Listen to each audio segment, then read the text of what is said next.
नमस्कार मेरे विद्यार्थी मित्रों। कवि परिचय में आज हम पढ़ने जा रहे हैं हरिवंश राय बच्चन जी का कवि परिचय।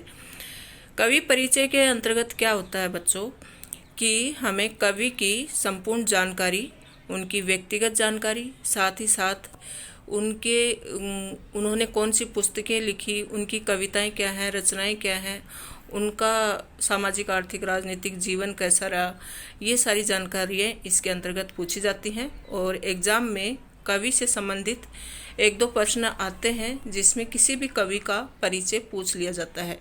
तो आज हम हरिवंश राय बच्चन जी का सामान्य परिचय पढ़ने जा रहे हैं। सबसे पहले इनका जीवन परिचय। कविवर हरिवंश राय बच्चन का जन्म 27 नवंबर सन 1907 को इलाहाबाद में हुआ। इन्होंने इलाहाबाद विश्वविद्यालय से अंग्रेजी विषय में एमए की परीक्षा उत्तीर्ण की और 1942 से 1952 ईस्वी तक यहीं पर प्राध्यापक रहे।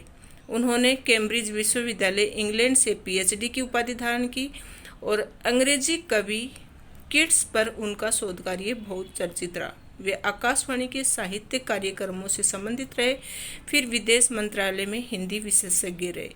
उन्हें राज्यसभा के लिए भी मनोनीत किया गया। 1976 ईस्वी में उन्हें पद्म भूषण से अलंकृत किया गया। दो चट्टानें नामक रचना पर उन्हें साहित्य अकादमी में भी पुरस्कृत किया गया।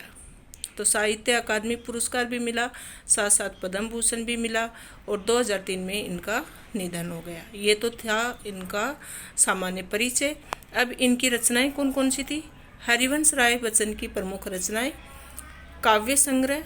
तो काव्य संग्रह में मधुशाला जो कि 1935 में लिखी गई, मधुबाला 1938, मधु कलश 1938, निशा निमंत्रण, एकांत संगीत, आकुल अंतर, मिलन यामिनी, सतरंगिणी, आरती और अंगारे, नए पुराने जरोखे, टूटी फूटी कड़ियाँ। फिर आत्मकथा में क्या भूलें क्या याद करूं, नीड़ का निर्माण, फिर बसेरे से दूर, 10 द्वार से सोपान तक। और अनुवाद में हेमलेट, जनगीता, मैकबेथ और डायरी, प्रवासी की डायरी। ये इनकी प्रमुख रचनाएं थी।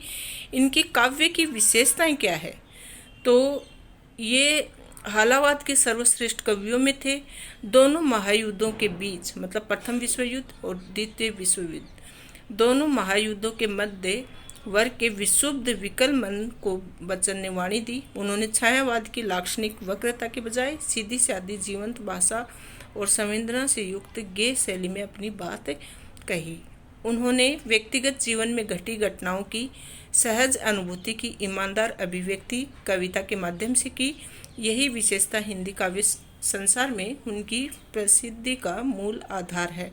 मतलब उनकी जो भाषा है वो सीधी सादी है, जो कि आसानी से सबको समझ में आ जाती है।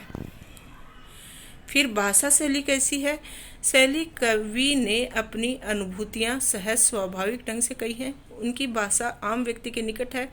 बच्चन का कवि रूप सबसे विख्यात है। उन्होंने कहानी, नाटक, डायरी आदि के साथ साथ आत्मकथा भी लिखी। इनकी रचनाएं ईमानदार, आत्मस्वीकृति और प्रांजल शैली के कारण आज भी पठनीय है। तो ये रहा कवि का परिचय। आज हमने पढ़ा हरिवंश राय बच्चन जी का परिचय, जिनका जन्म हुआ था, देख लेते हैं, 1907 में और इनकी मृत्यु हुई थी 2003 में। ये इन्होंने पीएचडी भी की थी और कैम्ब्रिज विश्वविद्यालय में भी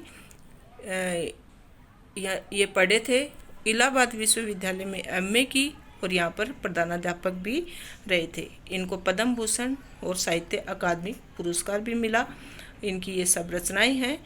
ये कवि के रूप में ज़्यादा पहचाने गए हैं। इन्होंने आत्मकथा, जीवनी, डायरी ये सब भी लिखी हैं। इनकी भाषा शैली आम आदमी के निकट है। मतलब बहुत ही सहज और सरल रूप से इन्होंने भाषा शैली इनके द्वारा लिखी गई है। तो आई होप आपको कवि परिचय में हरिवंश राय बच्चन जी का कवि परिचय समझ में आ गया होगा। अगली कड़ी में हम दूसरे कवि के बारे में जानेंगे। चलिए, धन्यवाद।